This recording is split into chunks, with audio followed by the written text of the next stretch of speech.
Hey guys, so today is fertilization day. As you can see, you can see right here that my hostas have definitely come out of the soil.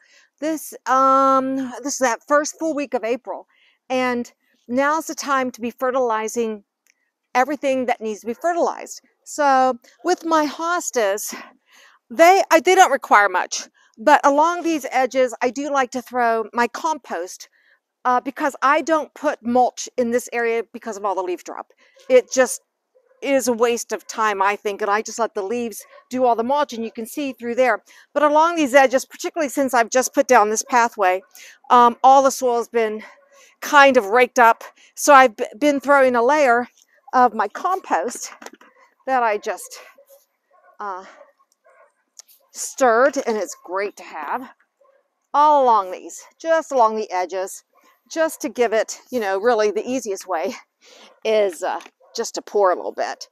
But so it is going to not only compost, but it works as a mulch. So I've done all of that. The other thing we're doing today, I'm putting down a little bit of bone meal around the irises. Irises prefer no nitrogen. They just want your phosphorus or potassium because the nitrogen creates a lot more leafy growth, and we don't want that. We want the phosphorus so that it will feed the root and promote a nice strong stalk for the flower. And the phosphorus creates a better color for the bloom. And it's so easy to do. Just, not much. Right in here. Get in here. Just go around. And this bone meal I will use on my lilac as well. It prefers, that's okay, the iris will be fine. But I won't do all of my irises while we're filming because there's several to do. But I'm going to throw this right here. I have some peonies in here. A peony right here, little Shirley Temple. My peonies are just getting compost. You can put plantain or compost, but since I have such a good compost, I'm using the compost. So let's continue on. We've got some roses, some clematis that we're working with. So right here is my clematis. And I did a video on clematis pruning, and I think it sucks. It's poor. I sounded so confused. I couldn't remember 1, 2, or 3 group. And I had to I've edited it, and I had to scratch out 2, and it was a number 3. So today I'm going to tell you the easy way of doing this, and I'll tell you now. This is Jack Manii. He is a class 3, which means you can trim him 12 inches back from the ground. Sarah Elizabeth is a class 3. You can trim her 12 inches from the ground. I have a class 2, 2 class 2s. Henry's over there. I'm not going to show you him today. But I have Carnaby, who's a class 3, which means you can prune all season long, but their blooms grow on new and old wood. So you don't cut them back except where they get scraggly, unless it's a very old plant, and then you can do a hard prune. So on class 3s, which you can cut back at 12, all the blooms come out on new growth. So you're not going to see the video where I think don't you think, Reg, I was... Well, yeah, 1, 2, and 3 was... we got it all mixed up. It was just, I mean, it looked good, but it sounded too confusing. So again, this is Jack Manii, a beautiful purple clematis, and it's getting a handful of plantain. My hand is a half a cup. It's going to get some plantain. I've already been in with my rake, scratched up the surface, and now I'm going to put down some compost. And I'm going to leave these leaves that are here because they just decompose and feed the soil. It's all about keeping your soil healthy. And you can see that Jack Manii is putting on some nice new growth.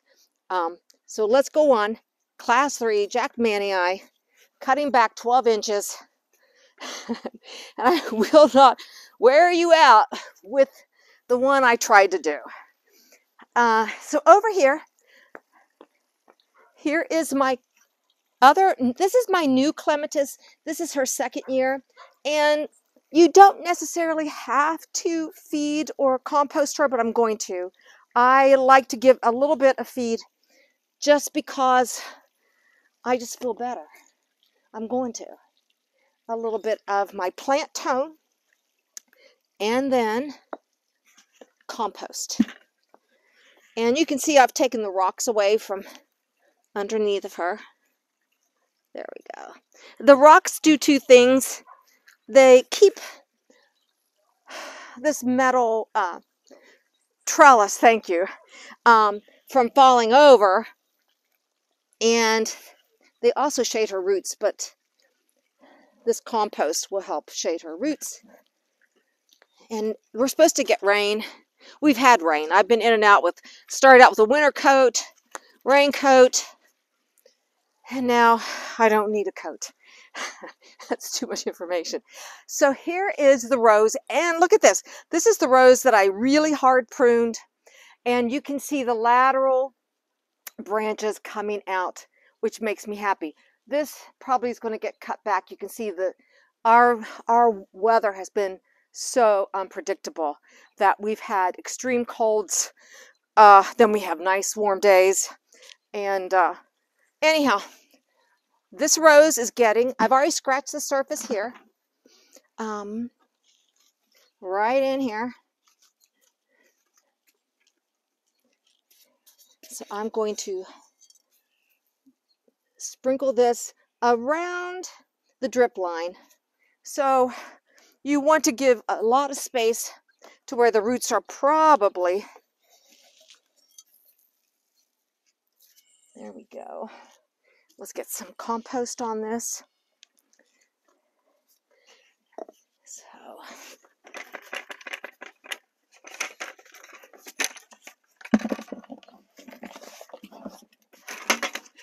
and hopefully this bed will get planted with some annuals. I have some more compost right here.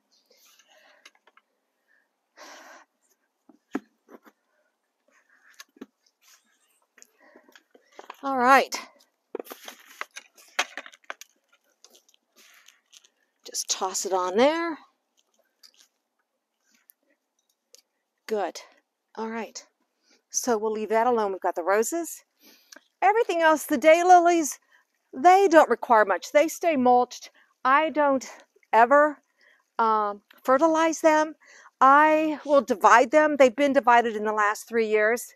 I have some varieties now that don't require that much division. These are old-fashioned ones that I've had for years. And if you keep them divided, they keep blooming. And with this always being mulched in, they definitely do just fine without a lot of fertilization. Now, if you see them, you know, not blooming like you like, divide them, add a little plant tone, or just compost. Actually, compost would be enough. Right up here, I left my bone meal.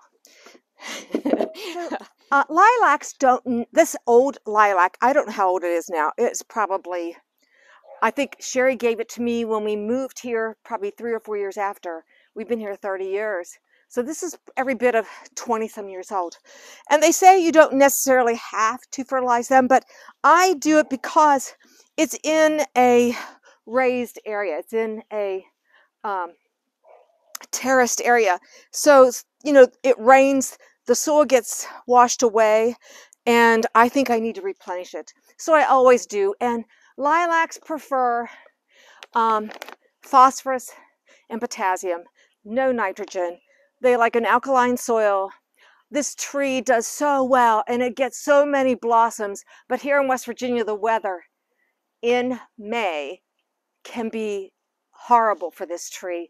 It will freeze it. I throw sheets over it. And instead of getting this whole thing could be so full of buds, we'll get, you know, half of it. But it's still a lovely form. I love it's multi-trunk, and I love the color of it. So I'm just going to sprinkle some bone meal all around the trunk. It's going to rain today. And I will rake that in after the video's over.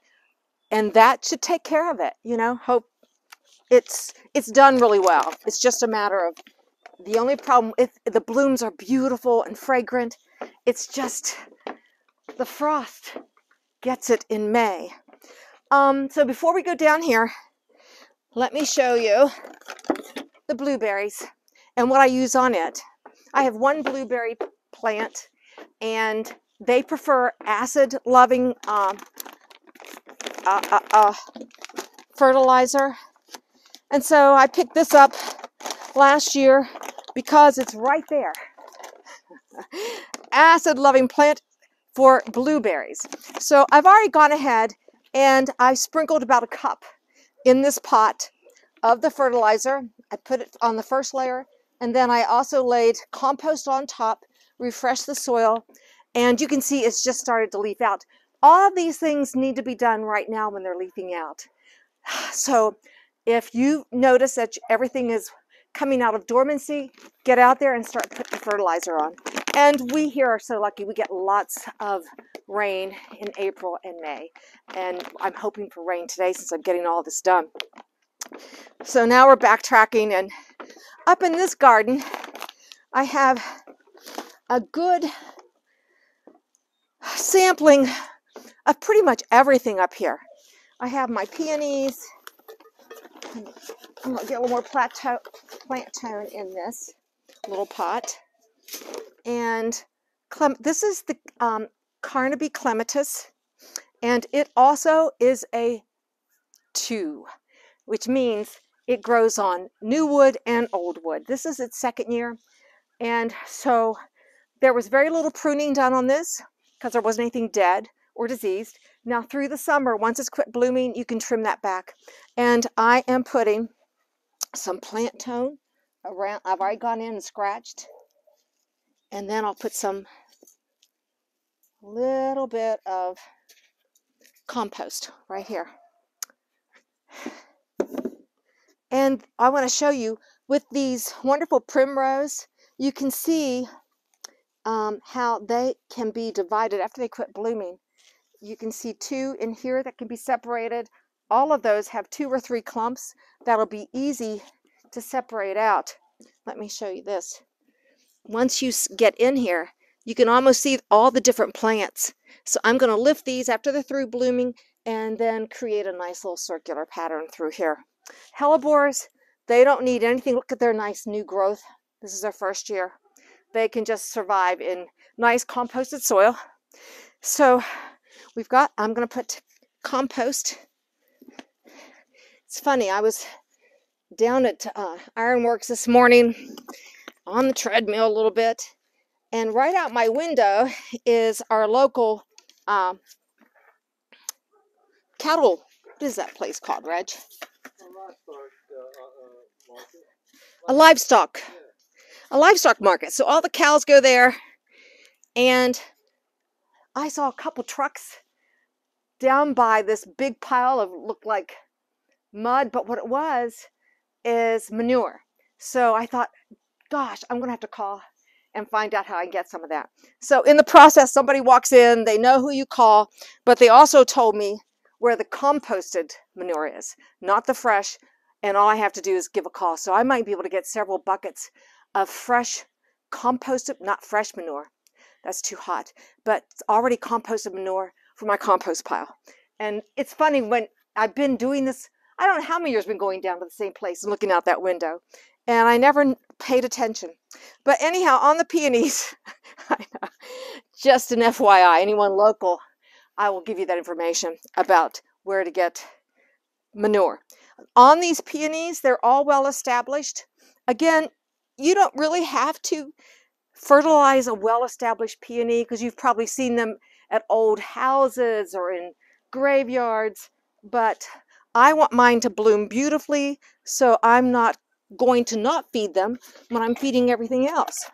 So I'm just going to scatter compost around all my plants, and then I will scratch the mulch back over to give it a more refined look. So I think that touched on everything I'm going to fertilize. Everything else that I didn't touch on can all use the plant tone or just compost. So there you have it. It's not that hard. Just when things are waking up, get out and start fertilizing for those beautiful blooms. So thanks for watching Gardening on the West Fork, Zone 6, Western West Virginia. And if you like this video, hit subscribe and the little bell so you know when the next video comes up. We'll see you.